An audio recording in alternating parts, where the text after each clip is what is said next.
Welcome to the 14th Annual Judicial Officers Award Ceremony. We're happy to have all of you join us this evening. We are really excited about the turnout. Take a second and look around the room with you. This is fantastic. I think this is one of the largest events that we've thrown in quite a while, and a huge part of that is our amazing award recipients for tonight. So I want to take a second and acknowledge this year's awardees for a moment. For our Judicial Officer of the Year, we have the Honorable Glenn Yabuno sitting right in front of me.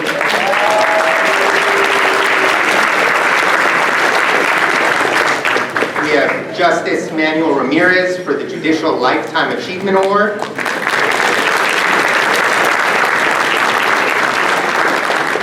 And we have Deputy Sheriff Amy Kennedy for the Mitchell Rock Service Award.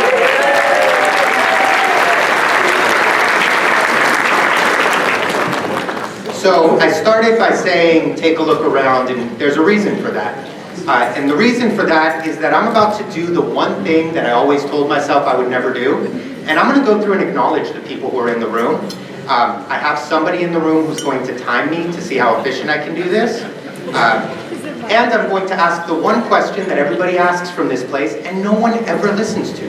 And that is, please hold your applause till the end. So, we'll see how this goes, but I appreciate it. Timer ready? Okay. So, if I pass out because I'm not breathing, just move me out of the way and keep going, okay? Tonight we have several judges in attendance. I already mentioned Justice Manuel Ramirez, our award recipient tonight is here. The Honorable Rashid Alexander, Judge Kimberly Apalu, Teresa Bennett, or Judge Teresa Bennett, excuse me, Judge Brody, Judge Camber's in the room, Judge Cohn, Judge Cortez, Judge Davis, Judge Detienne, Judge Driscoll, Judge Fairdy, Judge Ferguson, Judge Foster, Judge Frangie, Judge Garcia Rodrigo, Judge Garcia, Judge Harris, Judge Hudson, Judge Kay, Judge Nish, Judge Lee, Judge Mann, Judge Mathewson, Judge McCann, Judge Pacheco, Judge Ponson, Judge Raphael. Now we turn the page. That shouldn't count against my time. Judge Riley, Judge Rodrigo, Judge Rogan, Judge Sachs, Judge Schneider, Judge Smith, Judge Tavel, Judge Umeda, Judge Vanderveer, Judge Warner, who's now retired, Judge Whitman, Judge Wong Williams, Judge Yabuno, our award recipient for tonight, Commissioner Amani, Commissioner Gassner, Commissioner Keller, and Commissioner Suber are all in the room. That's like a full page and a half, folks, so that's amazing.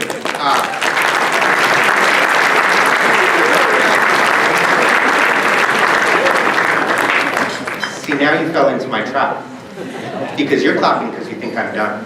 I am not. We also have some court staff in the room. We have Mary Davis, who's the Chief Deputy Court Executive Officer. We have Kay Lewis, the Court Executive Assistant, and Annabelle Romero, the Court Executive Officer. We also have a couple elected officials in the room, including Rancho Cucamonga City Council member Ryan Hutchinson, San Bernardino Mayor Helen Tran, and her executive assistant Kenesha Boyd, Mario Flores, who's a representative for Joe Baca from the 5th District of San Bernardino County Board of Supervisors. We have the 2nd District San Bernardino County Board of Supervisors, Jesse Armendariz in the room with his Deputy Chief of Staff, Mike Stoffel, and Jason Anderson, our elected district attorney, is also in the room tonight. I knew somebody was going to have to do it. We also have a lot of past presidents. So we have our past presidents for our organization, Angelique Bonanno, Randall Hanna, Diane Hartog, Justin King, Darren Lipinski, Dean McVeigh, Michael Scafidi, Tony Sears, and Fernando Vargas are all in the room as well. And we did such a good job this year that we even have some sister organizations represented, with Bill Shapiro from the San Bernardino County Bar, Tom Dominic from the same, John Lowenthal, another past president from the same, Paul Shymoff, again from the same, Michael Scafidi, who is really just showing off because he was president of us and the San Bernardino Bar. That's neither here nor there. Judge Snyder, who is past president for the San Bernardino County Bar, And we have our guests from the University of Laverne College of Law, both students and faculty. Yeah, there we go. But it was another trap. So, wrapping up hopefully in another page or so. Past State Bar President Jim Heiding is in the room as well. We have some past award recipients in the room. Judge Ferguson, Judge Foster, Judge Frangi, Judge Pacheco, and Judge Sachs have all received the Judicial Officer of the Year award before. And in terms of past Judicial Lifetime Award, we have Judge Riley, who's here today as well. We have Jennifer Brooks, Lawyer of the Year recipients from the past several years, including Jason Anderson, Michael Bidart, Ricardo Echeverria, Darren Lipinski, Greg Rizzio, Michael Scafidi, and Bill Shapiro. We have a past Mitchell-Roth Service Award tonight past award recipient tonight for the Mitchell-Roth Service Award. That's Joyce Holcomb. And I'd like to take a second to thank our sponsors. In our diamond sponsor level, we have JLL Capital Markets, represented tonight by Peter York, and Rob McRitchie. We have Larson LLP, we have the law offices of David Goldstein, the law offices of Michael Scafidi, the law offices of William Shapiro, Louis Brisbois, Biscard and Smith, the Markarian Law Group, Rizzio and Lipinski, Chernoff Bidart and Echeverria, and the Paris Law Firm, all present at diamond level. We have our gold sponsors, including Judge Yabuno, the law offices of Brian Brandt, law office of Fernando Vargas, law office of Justin King, the Sullivan Group of Court Reporters, and Wendy and Sherman Brooks in honor of Jennifer Brooks. At silver level, we have Fullerton, Lehman, Schaefer, and Dominic. The law offices of Taylor B. Warner, Matthew L. Taylor, Receiver and Partition Referee, and the University of Laverne College of Law. At bronze, we have Judge Frangi, Judge Brody, Jams, the law offices of Angelique Bonanno, the law offices of Diane Hartog, the law office of Joyce Holcomb, and Thomas and Colgate LLP. Additionally, we have our flower centerpieces were sponsored by Shield Law APC and Arlene and Michael Scafidi, as well as the wine tonight that you all are enjoying was sponsored by Laurel Starks from Starks Realty Group.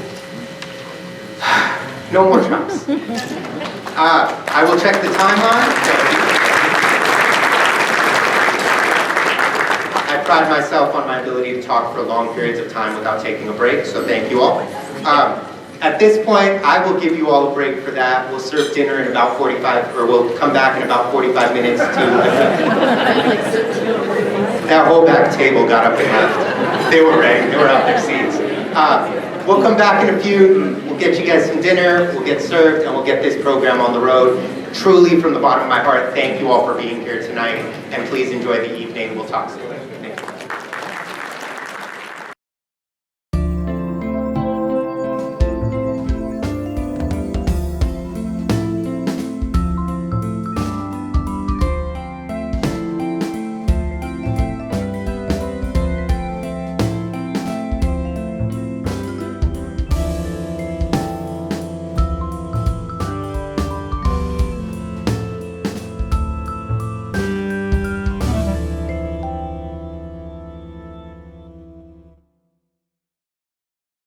you. We want to get started going tonight. I realized two things that I missed in the first part. First, hi, I'm Kareem Marie. I'm the president of the Western San Bernardino County Bar Association.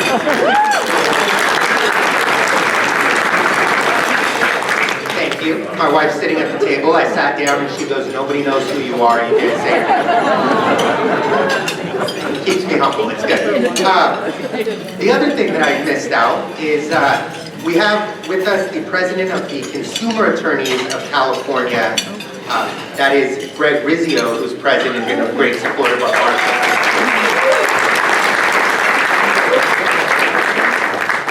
Now, to kick off our program, I want to go into the Mitchell-Roth Service Award that we're awarding to Deputy Sheriff Amy Kennedy this year. Now, a little bit of a background. Mitchell-Roth was a well-established and respected probate attorney in the Inland Empire. Many of us knew him. He gave his life his time and his energy not only to the practice of law, but also to selflessly helping with respect to the needs of the court and the legal community. He generously served on the board of directors for the Western San Bernardino County Bar Association for 25 years. He promoted and established the Western San Bernardino County Bar Association Service Award for individuals in the legal community who stand out above the rest and go above and beyond the call of duty. Our hearts are sorrowful with the loss of our great colleague, and in recognition of Mitchell, the Western San Bernardino County Bar is proud to rename this prestigious award, as we did a few years ago, in Mitchell Roth's name. And our first recipient is someone who perfectly portrays the ideals that are behind the Mitchell Roth Service Award. But rather than me go on and on, I'd like to call up a couple of her colleagues to be able to discuss her more in depth. So if I call up first Lieutenant Mike, I'm going to screw up your name, brother. I'm sorry, Landabaza? How close to that?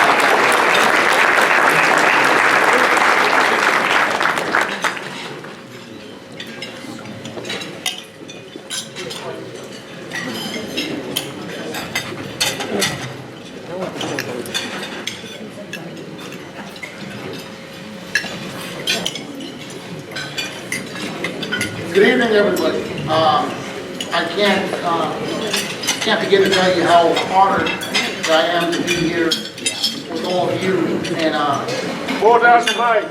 and especially in representation of. I usually don't have that problem. People tell me why. And in representation of Amy, my name is Mike Landabaza. I'm a lieutenant with the San Bernardino County Sheriff's Department. I'm the lieutenant at the East Valley Court Services Division, but I am not here tonight speaking as Amy's lieutenant. I'd like to think that I'm here speaking as Amy's friend, truly. When she called me up, she says, hey, they're only giving you 5 hours to talk. So, perfect. I'm definitely afraid of public speaking, as you guys will figure that out as I go through. Amy first contacted me and says, Lieutenant, you're not going to believe this. And I said, you'd have to know Amy, because of my history with her, that's usually, I generally brace myself or hang up on her. And she says, I'm getting an award. And I didn't react.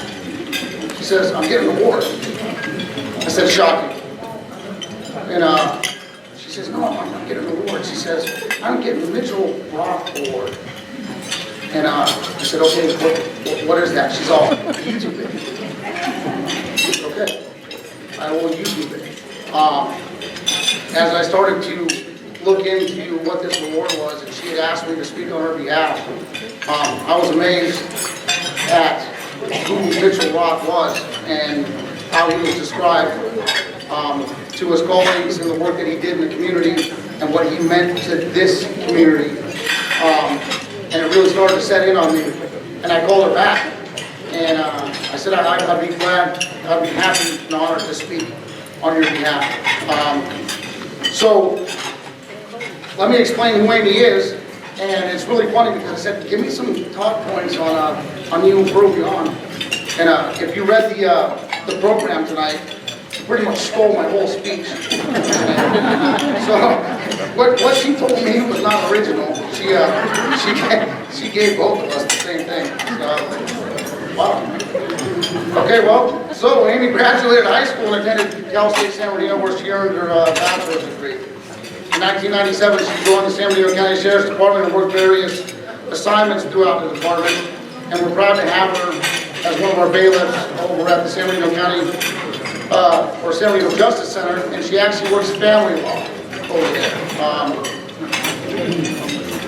Of all the accomplishments that she has, and the ones that are listed in this program, I'm certain that most folks have already taken a look through the program. In my eyes, her highest achievement are her 3 children. The 22-year-old Hannah is proudly serving in the armed forces. She's part of the United States Air Force. And she's not here tonight, but thank you, Hannah.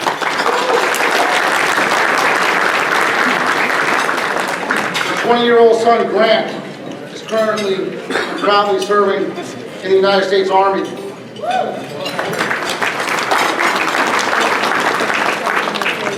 And her 16-year-old Blake is proudly serving a chores list for her at home.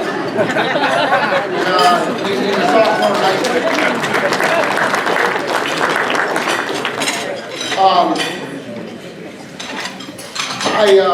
My daughter is also in the military, and I know what that entails and the kind of pressure that puts on a parent, and she has 2 of them. So she's always a one-upper when it comes to her and I, so she's one-upped me again on that one. However, again, as I started looking into this award, the Mitchell Roth Award, the award honors a person who works in our justice system, who gives extraordinary efforts to everyone they meet and deal with in providing comfort, compassion, and true justice. Mr. Roth was described as a dear friend, great and caring lawyer. A lot of words in there. Other words that would be used to describe folks, and especially Amy: generous, approachable, kind-hearted, charitable, friendly, benevolent, beautiful, intelligent, stubborn, assertive, and goal-oriented. But words mean something. Words mean something. And a lot of times, these things are used to describe folks, and to the audience receiving these adjectives, these nice things, these nice words, they mean different things to people, and sometimes folks don't even know exactly what the word means. There are 2 that I'm going to give by definition that explain this lady to the court. Concerned more with the needs and wishes of others than with one's own. Selfless. Selfless. It's important everybody hears the definition of what that word means, because that is the epitome of Amy Kennedy. Giving up one's own interests or wishes in order to help others or advance a cause. Self-sacrificing.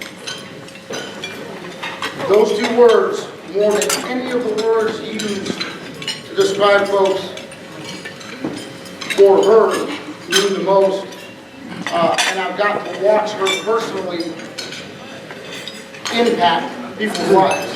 What she does is more amazing than any words could possibly describe. When you get to sit with her and be part of the Debbie Chisholm Foundation, who she represents proudly, and for those of you that don't know what Debbie Chisholm is, it's an organization that gives wishes, grants wishes to children dying of cancer. And when you have a person like that, and you talk about selfless, who does something for these kids that is not, something's not going to come back out of this. In fact, more oftentimes than not, in these types of situations, it's going to be the end, unfortunately, for these kids. But to see the amount of joy that Amy is capable of bringing to that child and to that family, it's everlasting. It's absolutely incredible. And that's what Amy Kennedy does. Assistant Sheriff Fisk is going to talk a little bit about her involvement in the Golden Circle of Champions. But I want to leave you with this. As Mr. Fisk comes up here and explains that, I truly invite anybody who has the time, the energy, the money to please, because she raised a lot of money for these foundations and folks. But just more than giving $1, come and see what the lady does. It is truly phenomenal. And after I became familiar with what the Mitchell Roth Award was, the folks that actually chose her for that award got this absolutely 100% right. She is the ultimate representative of this award, and I'm very proud of you, Amy.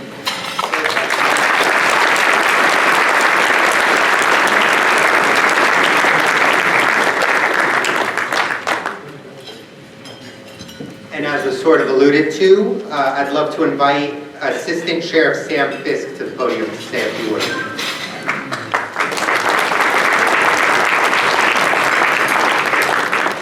I was told I didn't have 5 hours. But I'm also in a room with attorneys, so if I can get somebody to represent me, I'd appreciate it. Preferably the DA, because that's the side that we work on. But everybody else, thank you. You know, it's an honor, and as was mentioned earlier, I'm the Assistant Sheriff of the San Diego County Sheriff's Department, and my name's Sam Fisk. But it's a little bit more of an honor because I get to represent a lady I've known for over 25 years. So Amy and I were young deputy sheriffs together at West Valley Detention Center. So as young deputies, our careers go different ways. And when I was told by Amy that she was going to be nominated for this award, it didn't surprise me. Because even as young deputies, when we were 20, back then, 21, 20, actually about 23 years old, she was already involved in the community. If you didn't know her, she probably sold cookies to you, or her kids probably had some 4-H animal that she was doing something at the fair with. But she was deeply involved in her community. And so when she talked about this award, the only thing that was kind of surprising is with attorneys. Because typically, you don't often see law enforcement up on this podium at the Bar Association. This is something that would not be normal, which also should say something about the young lady that earned this award tonight. You know, in 29 years of my career, I went one way, and Amy made decisions in her life around her children and her family, and she went to the courts, which for some people would wonder, I mean, why would you do that? That really holds up promotions and everything else. And it was about family and what she needed to do for her family. And over time, I was able to get involved with the Sheriff's Rodeo. For anybody that's not aware of that, we put on a Sheriff's Rodeo. It's a nonprofit. I became the chairman of the nonprofit organization, 7 Points. And we put this charity rodeo on every year. And we had one of the rodeos from Santa Maria come up and ask us to get involved in a program called the Golden Circle of Champions. And the Golden Circle of Champions is a program that brings awareness to childhood cancer. And in that program, whoever the director of that program is, they bring a child from your community that's either going through the process of the battle or is either just coming out of the battle, and giving them a VIP experience through the National Finals Rodeo, as well as a VIP experience with our own rodeo. But what that entails is somebody that has to have enough personality, enough love for others, and willingness to give, that you're going to take somebody with a serious illness that takes very special needs and treat them like they're a superhuman, and give them the experience that they would never get. So for anybody that's not familiar with the rodeo world, the National Finals Rodeo is the largest paying rodeo. It's $10 million in Vegas, 7 days, 10 days of rodeo. It's a big deal in the rodeo world. To give somebody that experience is unbelievable. Well, when we decided to get involved in this program, myself and my partner, Al Gerard, said we have just a person. If we're going to do this, we have to get the right person. And I called Amy. And it kind of went like this. Hey, Amy, we have this program. I really don't know a whole lot about it, but it's really good. It's going to be good for kids, and you're just the person for it. And in Amy fashion, she said, okay, what do I got to do? And she ran with it. And in our program, we've done it for 3 years now. That program is now the example of what the other 11 rodeos in the United States do for the Golden Circle of Champions. And it seems like such a small deal, but we're giving somebody an experience that you'd never have. Now, unfortunately, her involvement with the Debbie Chisholm Foundation, which she was deeply involved in, which in our business is called a clue. That's why I went and talked to her, because she had that love for children. That program went away, unfortunately. They had to dismember or disband because of just life's different things that hit. She was the first person that came up and said, hey, we can make this work with the rodeo. And she grew that program even more within our rodeo. And within the first years of the Golden Circle, Of course, once again, Sam goes to Amy and goes, hey, I want to do this program for at-risk kids. Sheriff Dykus and I were talking, we need to do something for at-risk kids. How can we get at-risk kids involved in law enforcement and in our community? And we developed a program that we call the Saddle Up program. And for the last 2.5 years, so this will be our 3rd year actually, Amy will take 15 at-risk kids through the Big Brothers and Big Sisters program. We expose them to equestrian lifestyle at our rodeo. And what I mean by that, we take them for a weekend. They get to learn how to groom a horse, how to wash a horse, how to be around a horse. Some of these children, and even their bigs, have never been around a horse. And then after that, we give them 4 free lessons. So their bigs and the at-risk children get to go out and get free lessons for 4 lessons, and then the program we work, it's designed where it keeps going. As well as we take them out and we buy them a pair of Wranglers, we buy them a pair of boots. We basically give them an experience that they would never get. And all that's done by 2 people, primarily through Amy and her fiance Carlos, which has brought our rodeo to a whole different level. And I'm talking about rodeo quite a bit, but it's really the Sheriff's Department. Because these programs are designed for a different purpose. And Amy's, it fits right within this award. How do you get the community to understand that public safety is an important thing? We're just human beings too. Where you make that connection with families. And that connection is made every year. Now we have 4 families. This would be our 4th family. And they're families that, I'm telling you right now, never would have been around the law enforcement family. It just wouldn't have been normal. Not that they're bad people. It's just not what happens. Everybody in here has either seen it on the unfortunate side of the justice system. Either you're on the defense side because you're trying to help somebody get out of their case, or you're on the prosecution side and you believe that the person's committed a crime. And either one is not a good thing for the individual or that family. We all know that. So now we have an opportunity to make a positive impact, and Amy's the positive impact that we're making every year. I'd like to finish it with just a couple things, and there's some words that the Land of Ozone mentioned, and quite honestly, for anybody who's know Lando, he was joking, but he doesn't like talking. So Lando, thank you for doing all the important part, just giving the background of it. But I'll tell you, Amy's tenacious. She's caring, and she has a heart that's willing to give, regardless of what it requires of her. And I'm very fortunate to call her a friend. I'm blessed to call her a co-worker.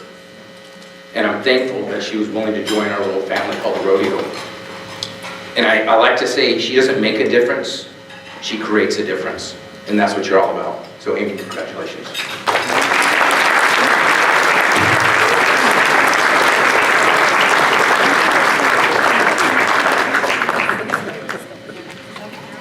With that, on behalf of the Western San Bernardino County Bar Association, I'd like to present Amy Kennedy with the Mitchell Service Roth Award.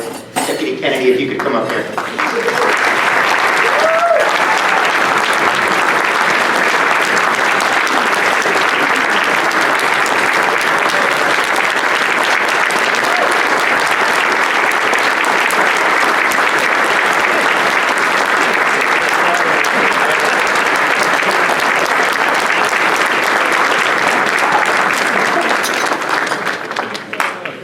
That's great.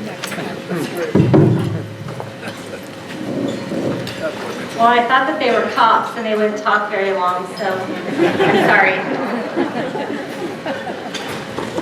Just a quick few thank yous I'd like to share.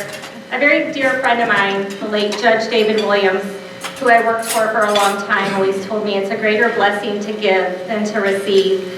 And when he first said that to me, I didn't really know what that meant. I was just in the beginning of all my community service, and now that it's made full circle, I can certainly testify that he's absolutely right. It's a much greater blessing to give than it is to receive. I'd like to thank the Western Bar Association for selecting me for this award. When I received the phone call from Angelique Bonanno and informing me that I had been selected for this award, I was in disbelief because I didn't know why you guys would even think of me. But anyhow, I was very shocked and honored because I've always looked up to Angelique and admired her for her class and her intelligence and her professionalism, and so that was a great honor. And then I realized that by receiving this award, I was following in the footsteps of Joyce Holcomb. And for those of you who know Joyce, you definitely understand what an honor this is for me. I have had the opportunity to get to know Joyce over the last few years and to know her and who she is aside of a phenomenal family law lawyer. She's also a blessing. Thank you, Joyce and Angelique, for being fantastic role models for me. I also want to thank the San Bernardino County Sheriff's Department for trusting me and allowing me to represent the department and law enforcement in a positive capacity. Assistant Sheriff Sam Fisk, this is funny because what he said is exactly what happened, and he volunteers me to the extreme. And so when I heard about this, I got to volunteer him to come here, and it kind of felt good for a minute. So thank you. Thank you for allowing me to use my passions for livestock, for rodeo, for horses, and my other passions and talents to serve the youth in our county, the youth who need us most. Thank you for utilizing me to give hope and purpose to kids and families whose lives are in a whirlwind of chaos, tragedy, and hardships. And most of all, thank you for your sincere dedication to our rodeo. This man nearly runs the San Bernardino County Sheriff's Department as the Assistant Sheriff. He runs the rodeo, which is a full-time job, and he manages to do it all well. And he does it sincerely because he truly does care about the community, and that makes it easy for me to want to follow and help. Lieutenant Mendovazo, anybody who knows Lieutenant Mike Mendovazo, Judge Ibuno, you'll probably agree with me, knows his standards are high and his expectations are firm, and he's not shy about telling you. You also know that if you fail to meet his standard, he will boldly let you know without any hesitation. I had just started working for Lieutenant Mendovazo, and in a casual conversation, he asked me about my work with the Debbie Chisholm Memorial Foundation, and I shared with him a little girl, Aina, who unfortunately passed away, who was in her last moments on earth, and her parents were struggling just to survive, and they were living in a motel. And so my family, along with Lieutenant Mendovazo's family, decided to do a Thanksgiving blessing for them. And Lieutenant Mendovazo and his family gathered a bunch of food donations, and in the rain and snow on this Thanksgiving Day, we traveled and were able to deliver that meal to him, to Ina. That's his soft side. Lieutenant, you have always believed in me and supported me, and when you say you're proud of me, that means a lot, because I know you don't pass those words around lightly, so thank you. I also want to thank my fiancé, Carlos Ortiz. Not only have you supported me, but you've rolled up your sleeves and worked your tail off to serve the community right alongside with me.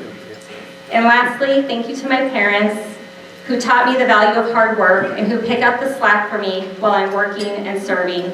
And also to my commissioner, Natalie Kellner, and Daniela Vargas and Teresa for listening to me every day talk about what I'm doing, and they let me practice in front of them or run things by them, and I appreciate you all. Thank you very much.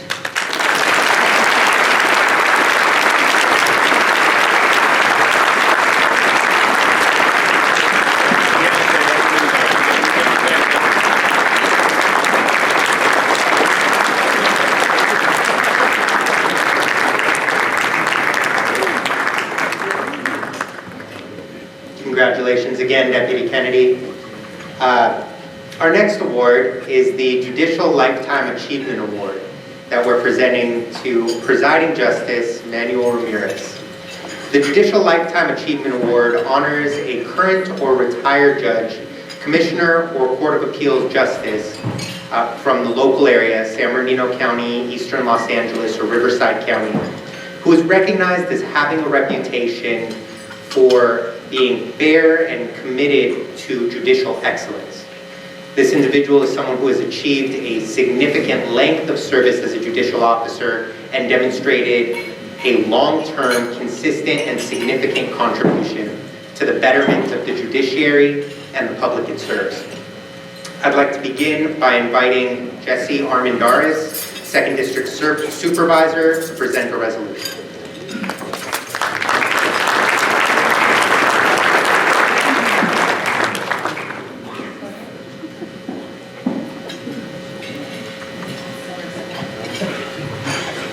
Madam Lawrence, would you come up here, please?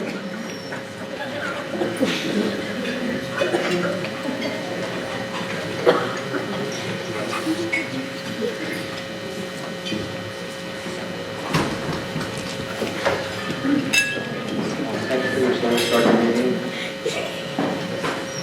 This resolution was given by the County Assembly unanimously.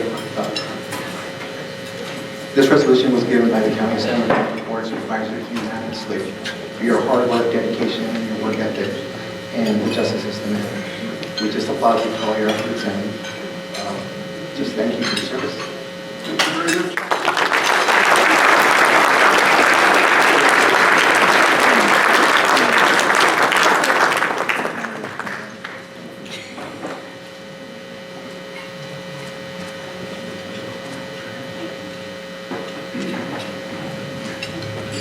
If only I could get unanimity on the opinions we file at the Court of Appeal.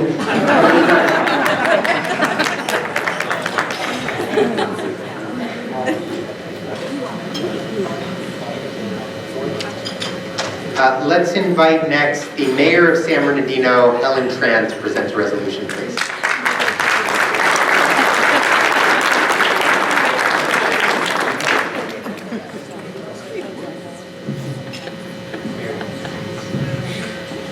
Where are you going?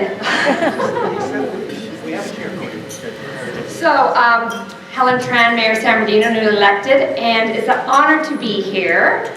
On behalf of the City of San Bernardino Mayor and City Council, we'd like to honor, commend, congratulate Justice Manuel Ramirez, and we recognize we are indeed fortunate to have citizens of his caliber whose efforts reflect the high ideas of public leadership and service. Thank you so much. No, thank you.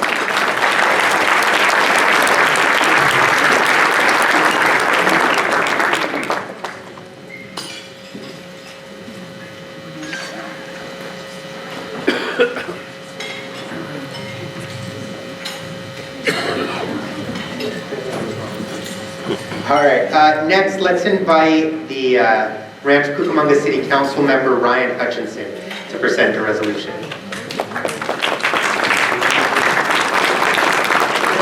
guys do have a really impressive attendance tonight. I have to say what's most striking is, after hearing the sponsorship list, how many people here are actually suing me currently. And that being said, it's really nice to put a face with a name on our closed session calendar, and goodness for qualified immunity. The justice here, who I got to meet a little bit earlier today, was very kind in humoring me as I peppered him with 20 questions about the judicial branch.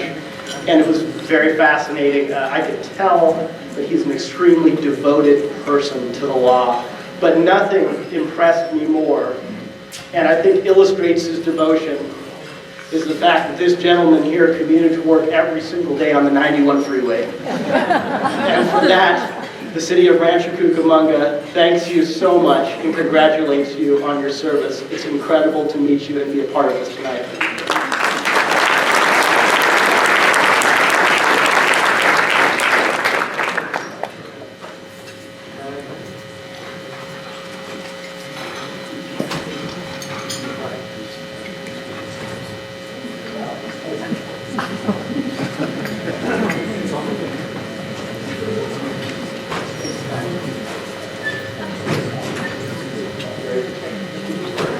Okay. All right.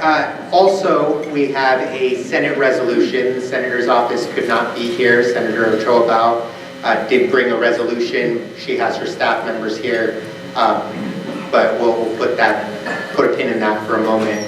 What I'd like to do next is invite the Honorable Judge John Pacheco to this podium to say a few words about justice.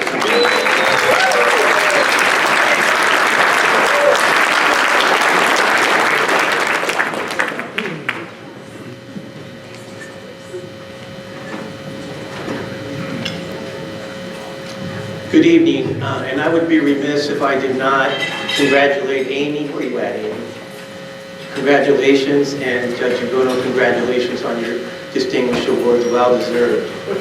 Tonight I have the privilege and the honor of introducing Justice Manuel Ramirez. I like to call him Manny. I've known Manny for close to 20 years, and he's been a great friend. So when he asked me to speak, he said, I can't talk more than 5 minutes, because he's going to talk for 15. I said, okay, Manny, I'll keep it at 5. So, on behalf of the Western County Bar Association, this is a great honor that you're receiving the Lifetime Achievement Award. This is fantastic and well deserved. He was born and raised in Los Angeles County, a small, very poor little suburb of Rosemead. And this is going to go somewhere, okay? I promise you. And when he was a little guy, he used to love to play stickball. And out in the streets with his friends in the little community. And it was like the highlight of his life. His family fell on some hard times. And he told me with great despair that his father got laid off.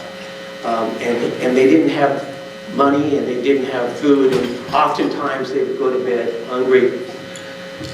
And unfortunately, they had to resort to request for family assistance through the welfare. And to his dismay, one day he was out there playing stickball with his friends, having a great time, and up pulls this big white county assistance truck to drop off the much needed food. And little Manny saw this and he was so embarrassed. And he quickly ran home crying in tears because he was afraid that his friends were going to make fun of him. He ran into the house and stayed there for several hours under his bed crying because he was so embarrassed and humiliated. This incident he would never forget because he has told me with tears in his eyes to this day. This gave Manny, as I like to call him, the fortitude to excel and become great in school. He became a lawyer and ultimately landed a job with Orange County District Attorney's Office in 1976. He quickly rose through the ranks and became a senior prosecutor handling high-profile cases. And this is the first time where he received some national attention when he had a case, a paternity case against Frank Sinatra Jr., which he did receive national attention for. Do you remember that, man? Well, Manny got the attention of the then governor, Duke Mazian, as being a hardworking, young, intelligent, fair, and good-looking deputy DA. And so he got elevator appointed to the municipal court. Again, he received national attention when he presided over a case by the name of People versus Bobby and Judith Young. Remember that? This case involved two parents who were dealing with cocaine, and it was the daughter, 13-year-old daughter, Deanna, who had gone to a lecture at school by a sheriff, which said drugs are bad. And this is when Nancy Reagan had started the war on drugs. So she went home, she grabbed this big old bag of $3,000 worth of cocaine, and she marched over to the police department and turned it in and said, "This belongs to my parents." Justice Ramirez presided over that case. And of course, because it was national attention, again, he received national recognition. 3 years later, he was elevated to Superior Court, where again he was involved in a case when he was presiding over the mental health court. And it's a case about Alberto Valdez. Alberto Valdez was a person that was deaf. And back at that time, deaf people were treated as being retarded or mentally insane because they couldn't communicate.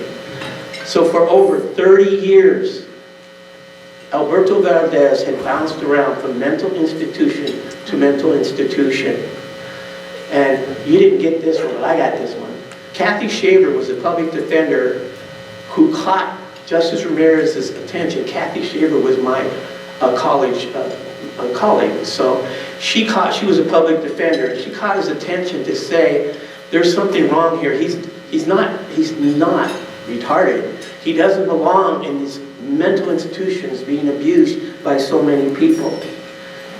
Judge Ramirez ordered testing, and lo and behold, it found out not only that he was of average intelligence, but he was of above average intelligence.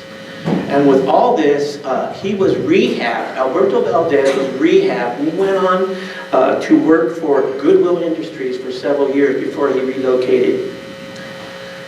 This injustice he brought to the attention of many people, and in fact, the state senator at the time became outraged because people that were deaf did not receive any attention. Everything was just brushed under, just not talk about this person, they're retarded, just leave them, let them stay in these mental institutions. And it was the courage and the willpower of Justice Ramirez to make sure that that didn't happen, and he received national attention for that. 4 years later, Justice Ramirez was elevated to the the appellate court of the 4th District in Riverside as a presiding justice, where he has presided for over 33 years. He has been a loyal friend. He's been loyal to our community. I can't tell you how many functions I've been to where he's there speaking, sometimes too long, but he's there speaking, and I'm not even going to, he's already said that he works with people from abused children. He serves food. He's a churchgoer. He's extremely involved with his family. His beautiful wife, Rosemary, of 53 years, is here tonight.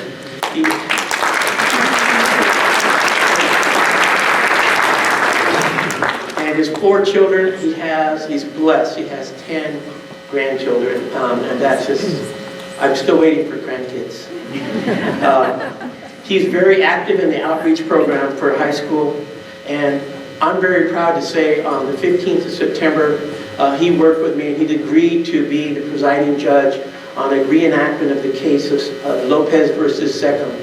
And if you have a chance, if you have not seen it, you can go on it, you can YouTube it, you can look at PBS, and you can see it. To listen to Justice Ramirez's words at the conclusion, because very amazing what he said, very, very amazing.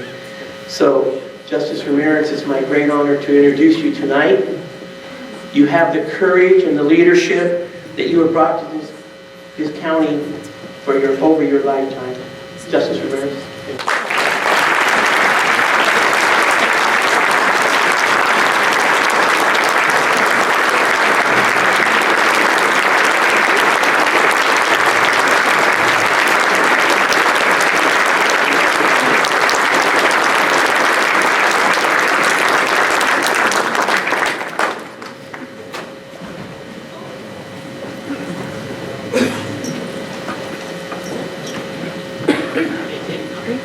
I was overwhelmed when I received a call from Dean McVeigh and from Lindsay as well, informing me that I would be receiving this high honor, special recognition. And I'm even more overwhelmed as I stand before you to receive this award. And I'm very, very grateful, deeply honored, and deeply touched. I have a few formal remarks that I would like to deliver. I love our profession. I love being around judges and lawyers. I have much to learn every time I am around them. This evening I would like to talk to you about a particular judge and his accomplishments. And I would like to talk about lawyers. I love talking about lawyers. I have never in my life said a lawyer joke. I find them offensive.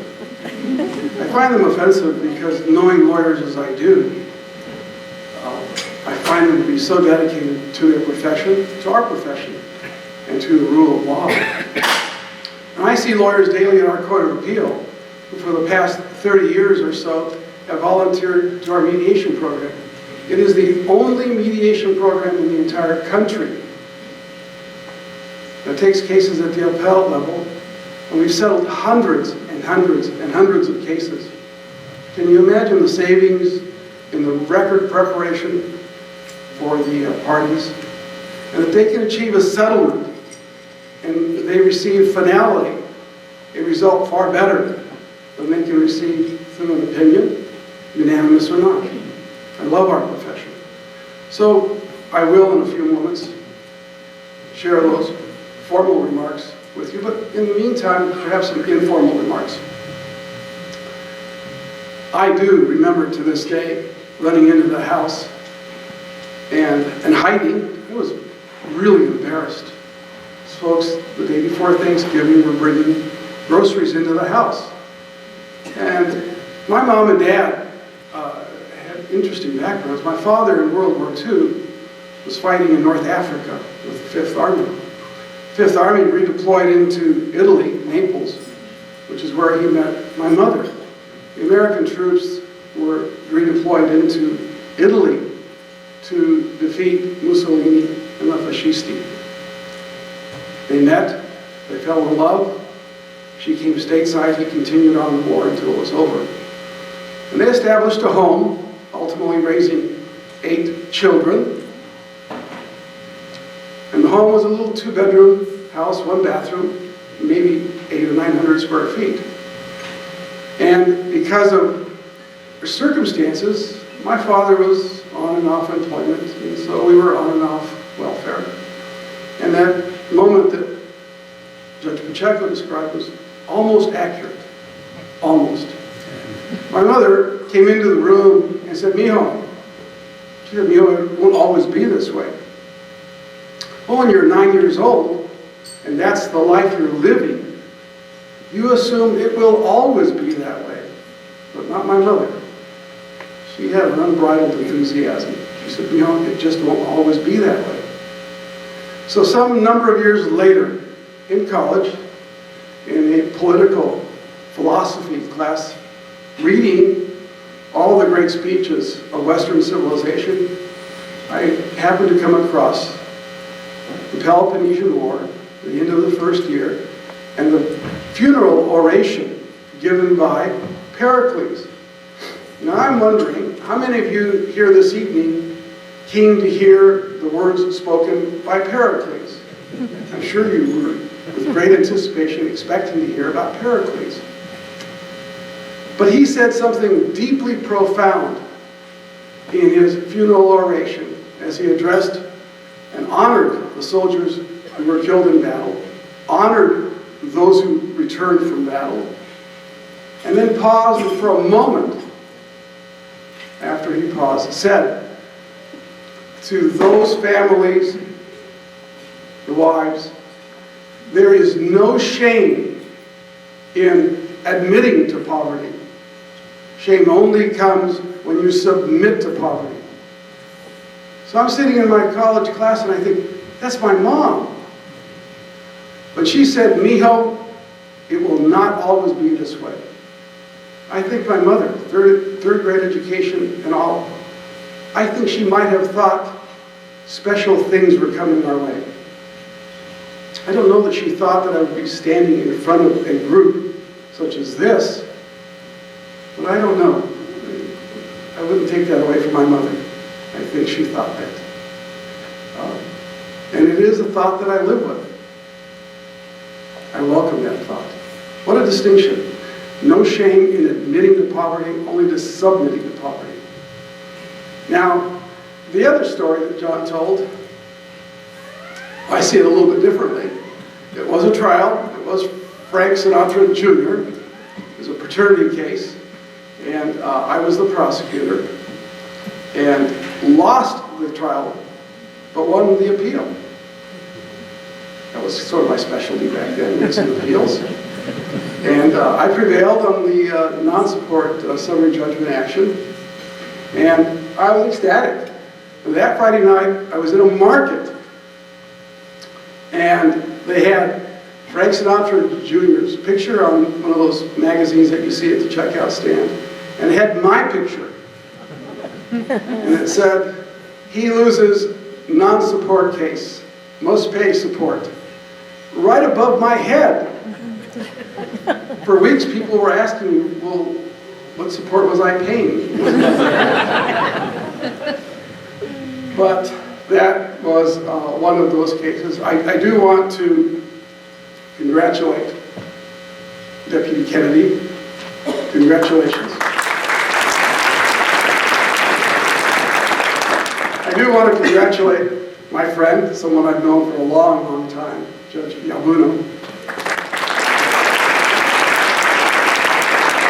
For those of you who read or can remember the book, Anatomy of a Murder by Robert Travers, you may recall that in preparation for trial, the defense attorney and his investigator were talking about all aspects of the case. And the investigator then said, but we don't know anything about our judge. And the lawyer said, we really don't need to worry about our judge.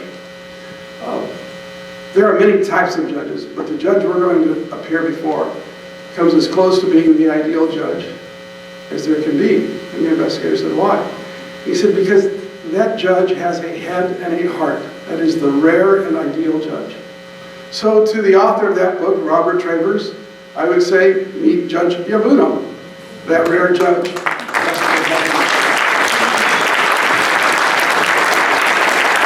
I had the good fortune of speaking with Deputy Kennedy, left in the room, and I was really impressed. I'm impressed with Lieutenant Lanzano, and I suppose he's on the left. No, he's in the back.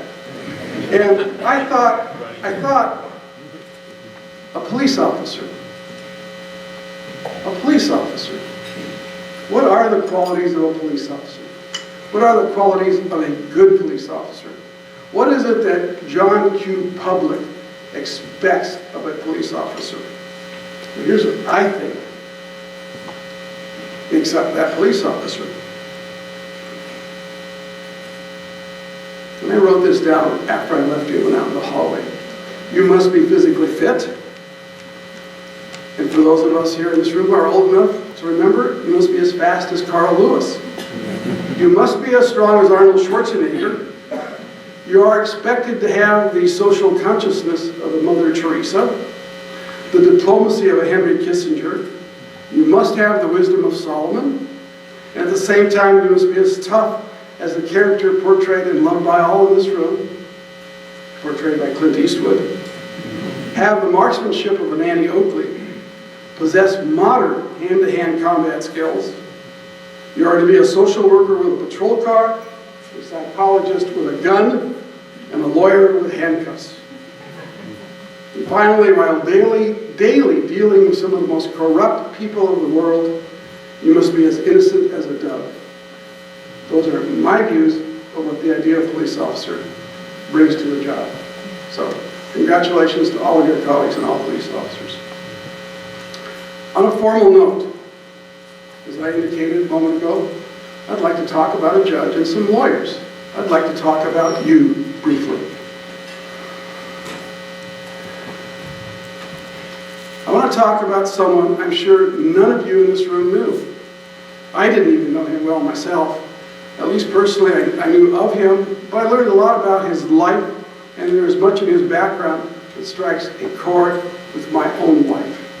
My life has never been marred by the level of hate and discrimination his was. Yes, there have been times when the world was unkind to a young Hispanic boy, and there have been times when, as a Hispanic man, I've had to swallow my pride along with a sharp retort because of someone's ignorance, thoughtlessness, or just hatred. But I've never faced, ladies and gentlemen, what he faced because of our ethnicity. Still, I have always felt a kinship to this man and the way he rose above the hate to live a life of honor, of dignity, of purpose, and he's been an inspiration to me for all these many years. That man, ladies and gentlemen, is Associate Justice Stephen K. Tamura, a man I have always held in the highest regard. His contributions to the law, to our state through the law, and to society and our country through his life are beyond measurement. In many ways, unique, and in every way a model that we lawyers and we judges indeed must follow if we are to maintain the value and the integrity of our profession. Justice Tamura was the first Asian American to serve on the California Appellate Court right here in Division II of the 4th Appellate District, my court. During his tenure on our court, he became known by his colleagues and throughout the state and the attorneys who argued before him for these qualities. He was incredibly kind, he was incredibly compassionate, he was incredibly fair, and incredibly intelligent. That's not empty rhetoric, ladies and gentlemen, a nice list of attributes given in a post-mortem tribute that has little connection with reality today. These 4 things, ladies and gentlemen, kindness, compassion, fairness, and intelligence, I think are a good summary of a very, very extraordinary man. And here's why. We are all endowed by our Creator with some level of intelligence. The question is, what do we do with that level of intelligence? I imagine we all know some highly intelligent people who never developed that asset, lost it to drugs, alcohol addiction, or just squandered it in some way. We all think of those people that we know and that we've encountered. We sigh and we think, my goodness, he used to be so smart. Justice Tamura did not squander the brain given to him, despite the era in which he was raised, an era where, for instance, on a Sunday afternoon when he went to the movies, he had to follow the signs directing the Japanese and the Mexicans to sit in the balcony, because only white people could sit downstairs. Despite that atmosphere of regular discrimination, and despite his humble beginnings as the son of a farmer, he made his way to college, then Bolt Law School, and Harvard to receive his law and letters master's degree before returning to Orange County to practice civil law. From private practice, he moved on to the Superior Court in Orange County and then became the first Asian American appellate court justice in this state. Indeed, he became the very first Asian American appellate court justice in the entire country. Imagine that. If you haven't ever read one of his opinions, I would urge you to do so. They're pretty impressive opinions. Our former presiding justice on our Court of Appeal, Bob Gardner, said this of Justice Tamura, and I quote, "What an awesome command of the law he had. Those of us who are judges are of necessity generalists. We take one issue at a time as presented to us, we look at it, and then we move on to a completely different issue. For some of us, it's painful, and it's a readjustment every single time we do that. But Cap Tamura, he knew it all. The most amazing thing was how I could have a case in the field completely removed from that before us. I would ask him a question, and he would know the answer." Justice Tamura, ladies and gentlemen, wasn't someone who squandered his mind. The other attributes that I mentioned a moment ago, kindness, compassion, fairness, those were honed by a life that would have turned a lesser man into anything but those things.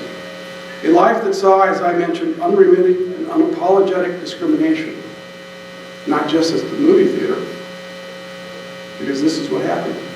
One day in 1942, after having served his home community for several years in private practice, Justice Tamura and his wife were driven by his law partner to the Santa Anita racetrack in Arcadia, to a reception center not very far from where we are right now. From there, they were taken to what we euphemistically call a relocation center, but what was in reality a concentration camp. A place where we Americans, out of our fear and our anxiety and our ignorance, locked up other Americans, those of Japanese descent, thinking somehow in a scary time that made us safer.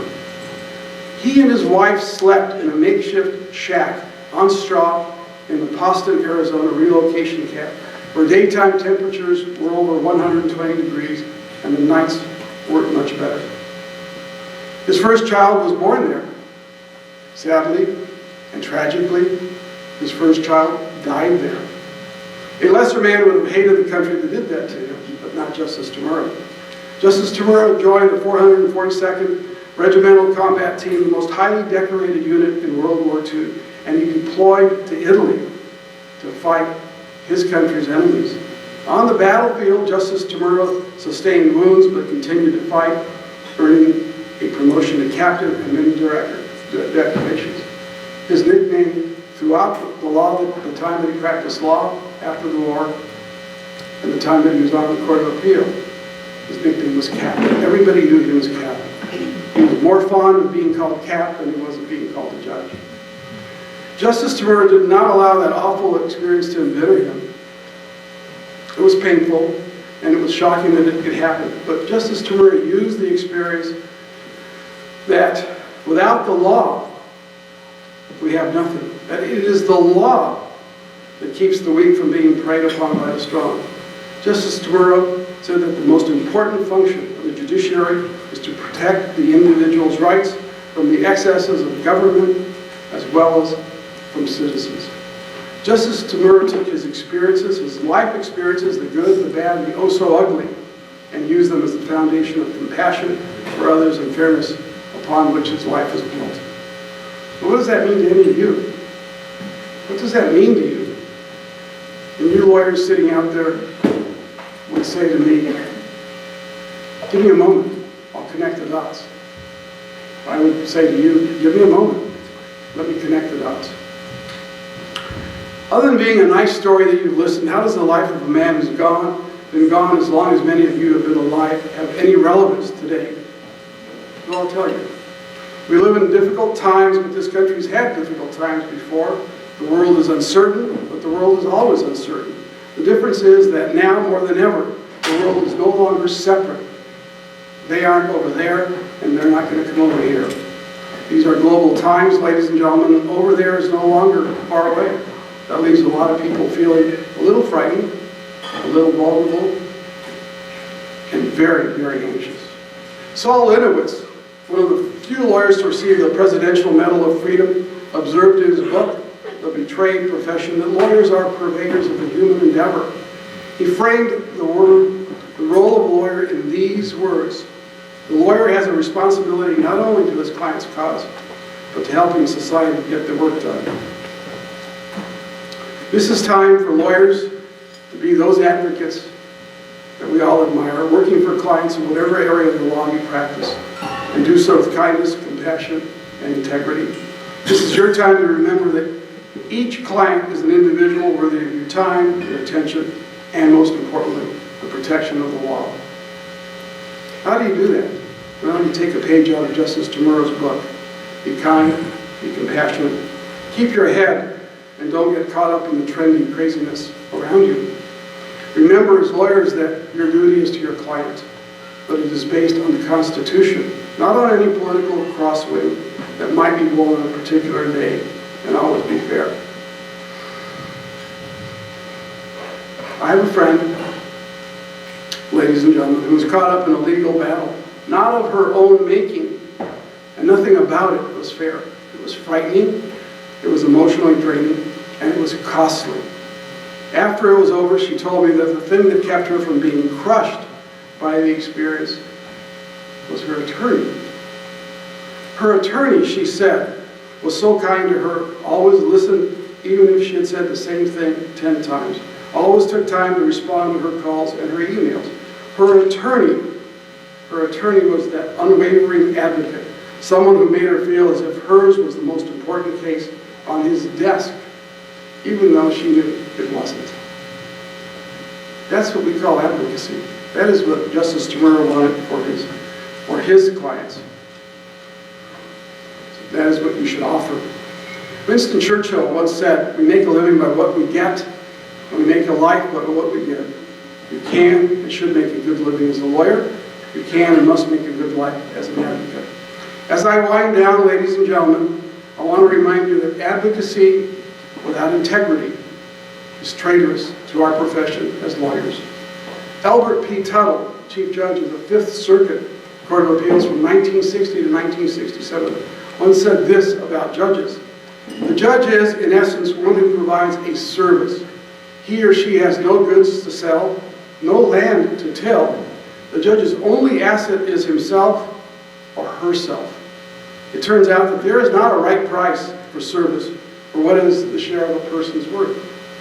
If the judge does not contain the quality of integrity, the judge is worthless. If the judge does, the judge is priceless. The value is either infinite or it is nothing. I would submit to you, ladies and gentlemen, that you can substitute the word attorney for judge in that quote, and it would be just as accurate. If you as attorneys and advocates do not contain the quality of integrity, you are worthless. If you do so, you are priceless. Your value then is either nothing or it is infinite. Turning once again to Pericles, I will leave you with the words, the truer of which have never been spoken. What you leave behind is not what is engraved in stone monuments, but what is woven into the lives of others. In closing, I have been on the bench for 40 years and on the appellate court bench for over 30. In that time, I've received recognitions, awards from various groups, some perhaps deservedly, others perhaps because of my position, and others, I suspect, because they were just running out of people to give those awards to. However, I am always grateful when chosen for an award. I don't take the recognition lightly. I don't take it as a right. I am always grateful and deeply honored. But tonight, I am more than that. I am also humbled. I am humbled because this is the Western San Bernardino County Bar Association Judicial Lifetime Achievement Award. It humbles me to know that you, the attorneys who practice in the trenches, who face judges and justices at every level of our judicial system, consider my service on the bench worthy enough to receive a Lifetime Achievement Award. For that, I am honored and deeply touched. Thank you all very, very much.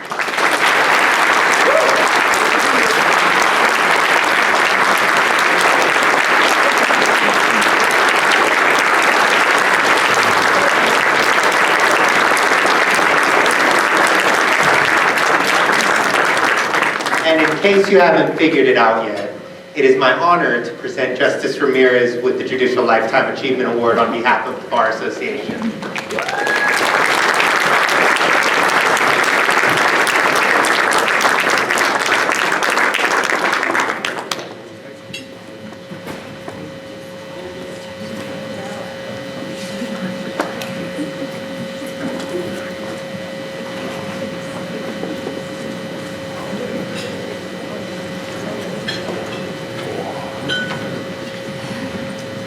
All right, folks. Well, that brings us to our Judicial Officer of the Year Award, going to our presiding judge for the county, Judge Ibuno.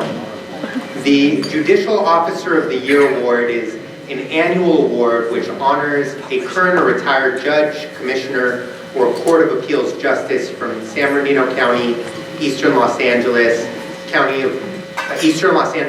or Riverside County, who has demonstrated a long-term commitment to the local, legal, and judicial community, including significant work in upholding and providing impartial justice for all, improving the interactions between the judiciary and the bar, improving access for low and moderate income litigants to the court system, exhibiting appropriate judicial demeanor, and improving the efficiency and effectiveness of the court system.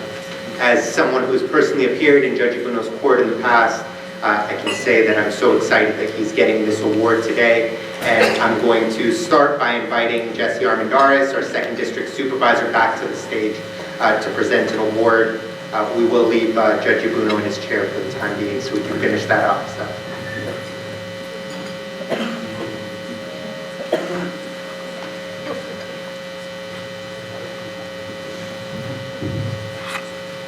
Judge Ibuno, just want to tell you that also this resolution was given by the County Board of Supervisors unanimously in your life's work and all you do.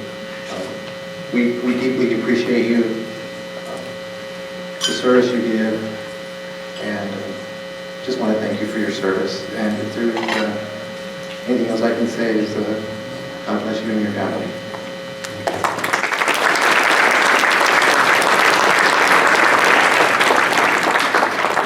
Next, if we can invite Mayor Helen Tran to the stand. I'm already in court for tomorrow, y'all. Mayor Tran, please.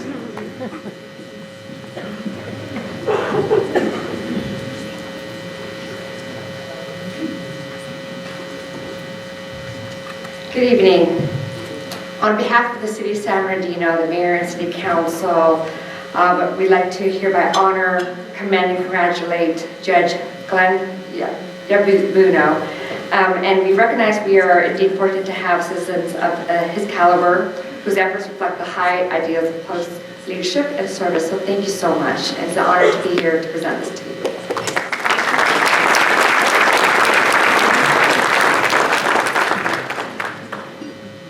And now if we can invite up City Council Member for Rancho Cucamonga, Ryan Hutchinson.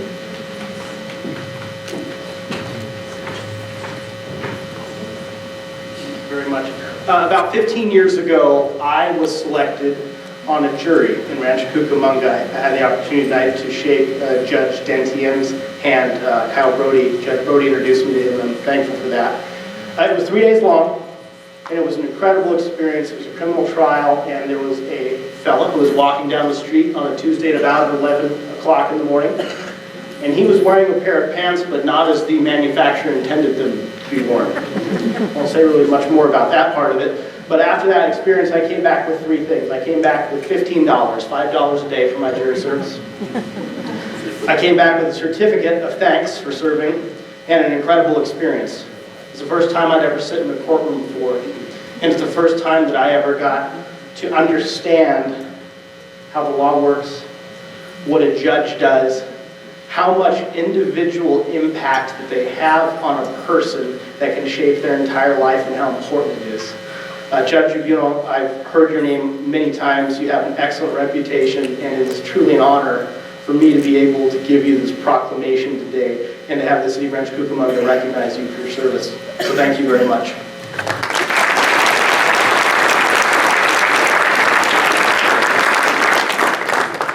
And again, Senator Ochoa Bao's office also has a resolution for Judge Buno that we'll give to him at the end of this.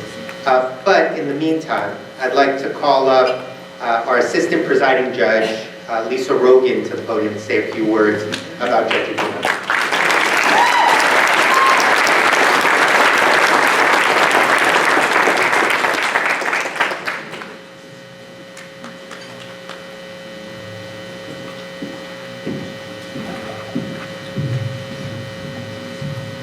Nothing like going last and allowing you to appreciate the skill of brevity.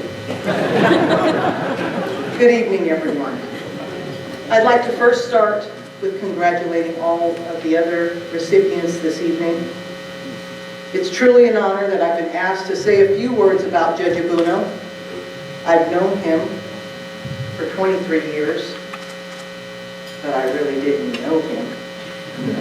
If you would have asked me to say these words a year ago, it would have been something like, he has a very steely appearance, very straight-laced, way too serious, but not a hair out of place.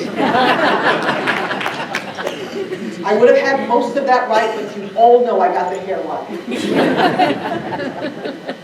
Now that I've had the honor of assisting him for the past year, I can tell you a little something about Glenn Buno.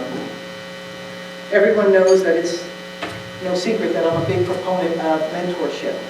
And I could have never imagined that at this point in my career, I would have had the blessing of one of the most consequential mentors of my career. Every presiding judge has their own style. And Judge Buno's style is to have me included every step of the way, because it was important for him that I learn every aspect of our court and I understand every challenge that it may face. He is a quiet but confident leader, one who invites the opposing views, but will never, ever be too proud to change a position he previously held. He is one that always deflects the spotlight, always believing that the accolades should always go to the team members, never the leader. But let me digress. The one thing that I didn't know about Judge Buno is that he has this fantastic sense of humor. You would never know if you see him because it's just Judge Buno.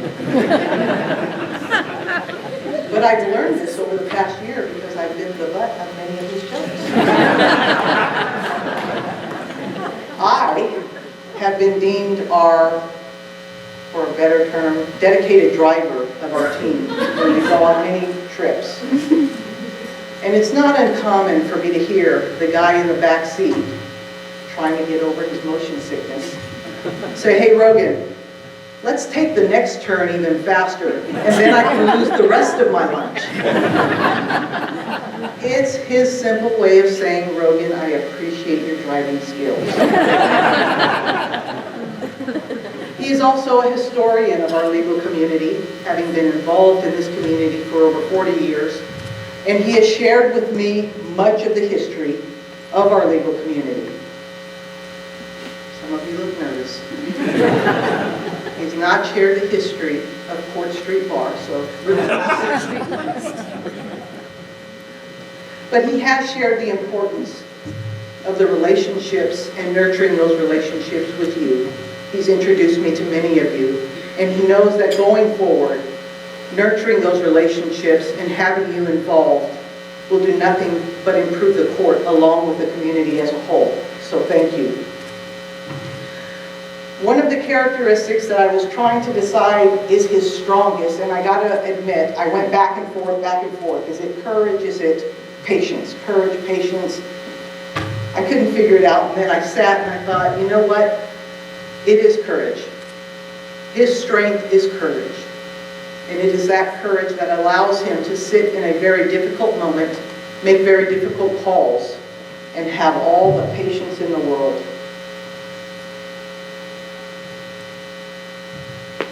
Every strong leader has courage.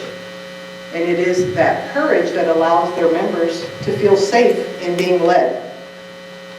Judge Abuno has led this court through a very turbulent time. We have come back and recovered from the pandemic, only to be slingshotted into an unprecedented amount of funding and judicial appointments. 12 so far and still counting. He has transitioned us well,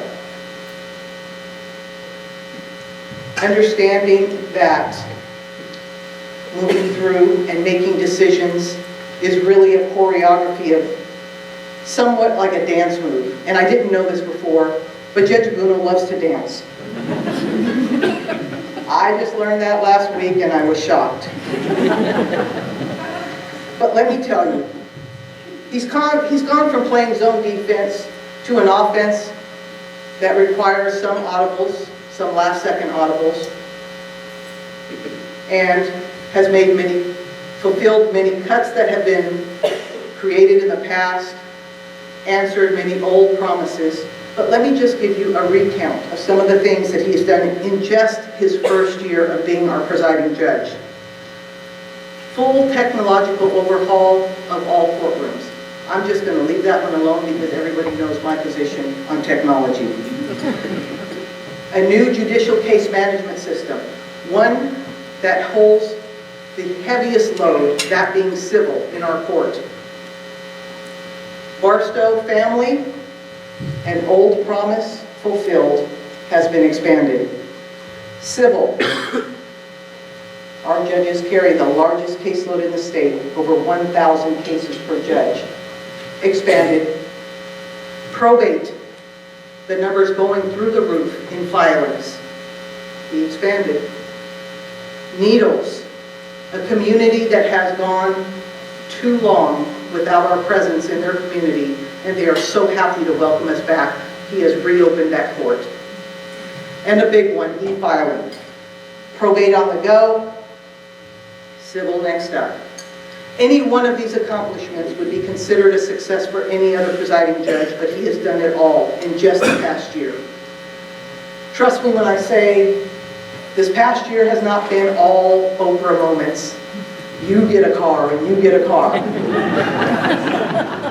Some days included hard cuts that were difficult and painful, and Judge Abuno made the calls and invited the anger to be placed with him and him alone. Courage. If I were to summarize this last year, I would describe it as growth in its broadest definition. growth in accepting the inevitable changes in how we do business in the court, and the positive growth experienced from the gifts that we have been given. During this growing season, we have had a very great lead at the helm. He is one that has made the perfect moves in the best succession, allowing one to provide success to the next. An amazing choreography of patience, foresight, and yes, courage. I've had the privilege of watching Judge Abuno make those calls, nurture all of your relationships, and at times handle difficult personalities. A very difficult time, to say the least. But I would have never expected all that he has accomplished in just 1 year. Ladies and gentlemen, it is a great honor that I have been given the privilege to work alongside this man for the past year. I don't know what I would have done or learned having someone else. But I would ask that you thank Judge Abuno for all of the moves and all of the foresight and all of the gifts that he continues to provide with such a big heart. Please, it is my true honor to introduce and welcome my mentor, the leader of our San Bernardino Court, and your Judicial Officer of the Year, our presiding judge, R. Gwen Abuno.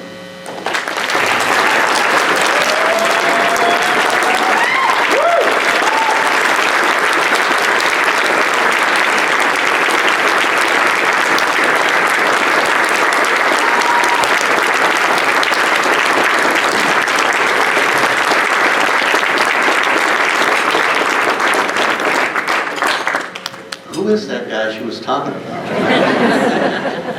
No, I greatly appreciate that, Lisa. Thank you very much. I would like to start with some thank yous. I do intend to be brief. I learned that from Judge Rogan, brevity. I would like to thank the Western San Bernardino County Bar Association for this honor. I'm very humbled by it. I would also like to thank Lindsay, wherever she is, for allowing me to use my 2010 photo for the flyer, because it does make me look much younger. I would like to also thank my family for being here and supporting me throughout this time. My wife, Chris, my son, Michael, and his girlfriend, Jackie, and my daughter, Alyssa. Thank you all for being here. Congratulations to Amy for all your charitable work and your hard work. I had the honor of working with her in Rancho Cucamonga, and she is a very dedicated deputy. And congratulations, Justice Ramirez, for serving as such a great mentor for judges and attorneys throughout the state. He was very humble in not mentioning the fact that he is the longest serving presiding justice currently on the appellate courts. And that is a tremendous accomplishment.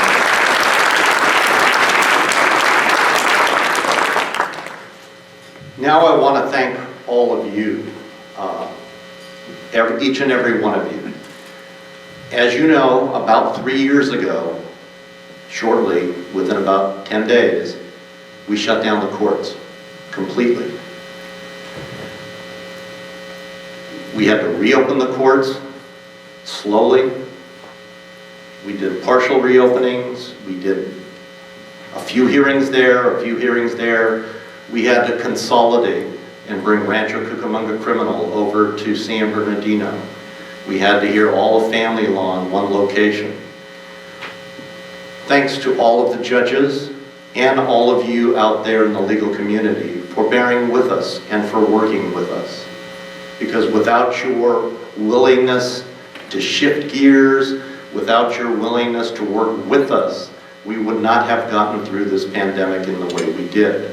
We are very indebted to you, and we thank each and every one of you for working with us all this time.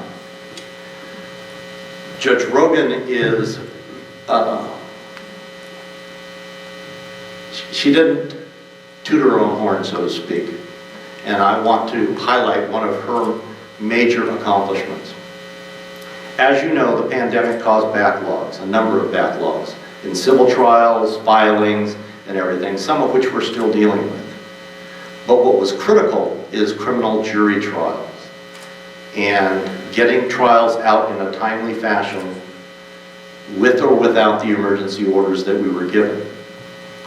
Through Judge Rogan's leadership in working with all of the other supervising criminal judges and all of the justice partners in the DA's office, public defender's office, with the sheriff's department, we were able to do all of those trials without one single dismissal.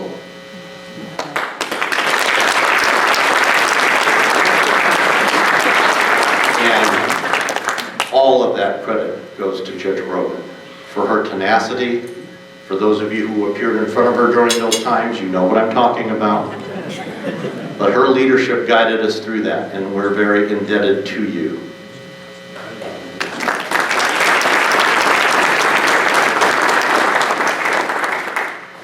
Lisa mentioned some of the accomplishments that we have seen in the past year, and those accomplishments were because of the dedicated team that we have before you right here.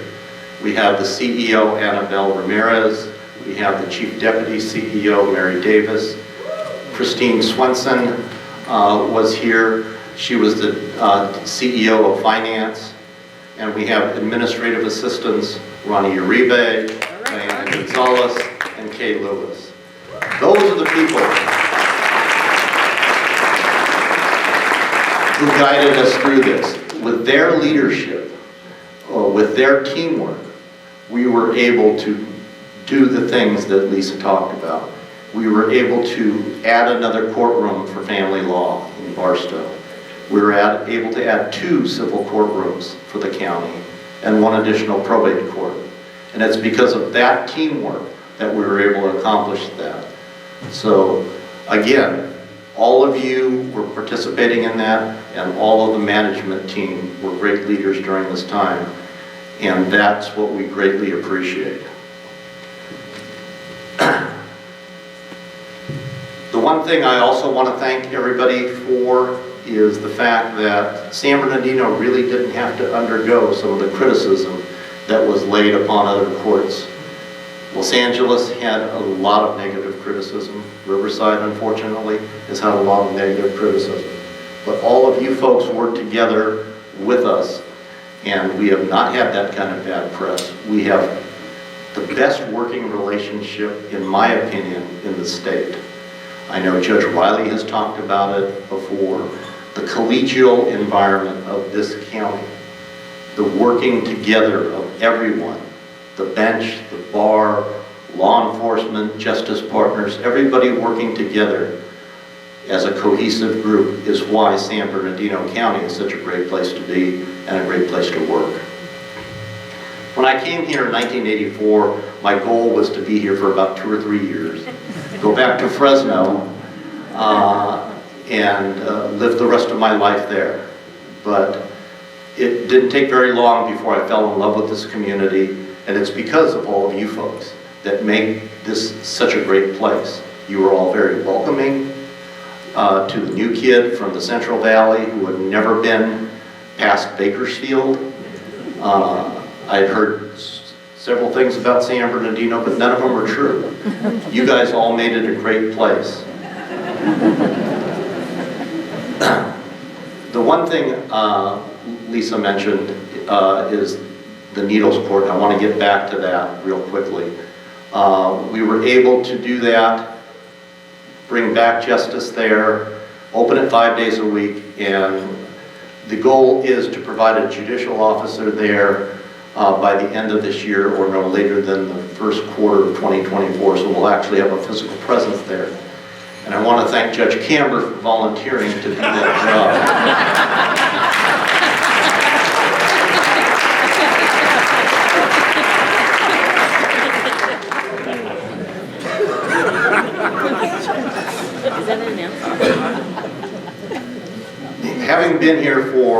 39 years, Lisa, not 40.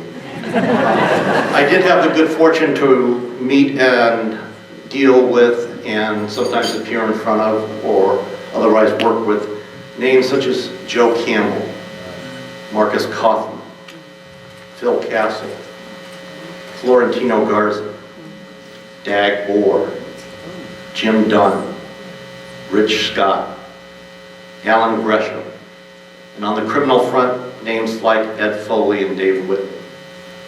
And for some of you, you'll never have the opportunity to meet or work with these people. Unfortunately, that's your loss. They were great individuals. Why I mention them is because they stand for the principles that are now part of the attorney's oath. When we talk about civility, the key markers are dignity, courtesy, and integrity. And that's what all of those individuals stood for. Now that they're gone, the torch is passed to all of you to continue on that civility route, to maintain and make sure that dignity, courage, and integrity are integral parts of how we deal with life and how we deal with the judicial system. In closing, I want to thank each and every one of you for this great honor. It is truly my privilege to be able to serve you. Thank you very much.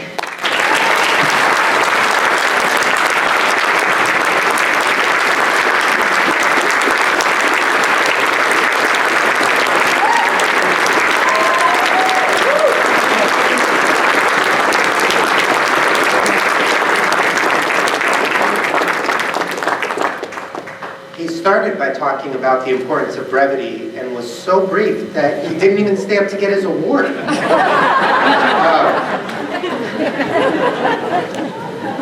So I'm going to invite back to the stage for a moment Judge Yabuno, because it's my honor to present him with the Western San Bernardino County Bar Association Judicial Officer of the Year Award.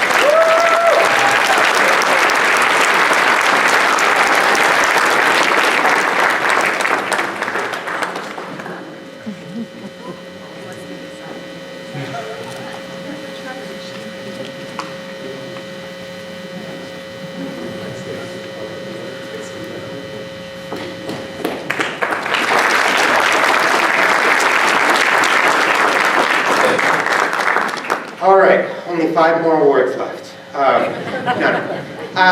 Eventually people are going to get old. That joke's going to get old. For now, I like it. So at this point, I want to start to close this out for the evening. Thank you all for being here. Oprah moments were mentioned earlier, so I want to do an Oprah moment and have you all look under your seats because, because under some of your seats are going to be a ticket for keeping the centerpiece that's on your table. A recipient will get a free 1-year membership to the Western San Bernardino Bar, and we also have someone getting 2 free tickets to the East Meets West event. So if you could check under your chair, or the chair of the people who left early. Don't kill anybody in the process.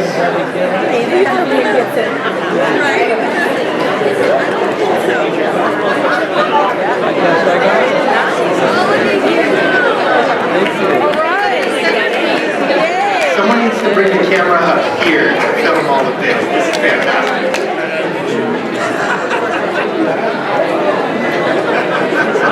All right, folks. In closing, thank you all for being here. Have a wonderful night. Congratulations to our winners.